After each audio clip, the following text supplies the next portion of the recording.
नमस्कार। जय जगन्नाथ। राखी पूर्णिमा बा बलभद्र जन्म। आम राखी पूर्णिमा समस्त राखी बांधती कि राखी पूर्णिमा कहीं पालन करते से विषय आमको जना अच्छी कि जानते कि राखी कहीं आम बांधती। पुराण अनुसार देवकी गर्भर जिते सप्तम संतान आसिले से गर्भस्थ शिशु हेले अनंत देवଙ୍କ अंश जेपरी श्री बलराम बा बलभद्र भाव में प्रसिद्ध हेले।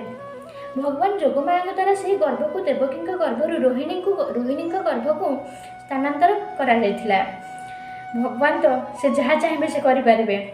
रोहिणी से गोकुल नंद राजा आश्रय रुले। सेठारे ही श्री बलदेव जन्म बलभद्र देव जन्म है। तेणु तांकर आउ एक नाम संकर्षण अर्थात गोटे स्थान अन्य स्थान को आकर्षित व स्थानांतरित होता हेतु नाम संकर्षण बोली कहुला। श्री बलभद्र थे श्रीकृष्ण बड़ भाई। शैशव से श्रीकृष्ण सहित अनेक लीला करते। शक्ति साहस और भातृप्रेमर प्रतीक भाव में प्रभु बलभद्र को भक्त मैंने पूजा करती। श्रावण पूर्णिमा व राखी पूर्णिमा दिन प्रभु बलभद्र जन्मतिथि भाव पालित हुए। यही दिन भौणी मैंने भाई हाथ में राखी बांधि दीर्घ जीवन और मंगल कामना करती।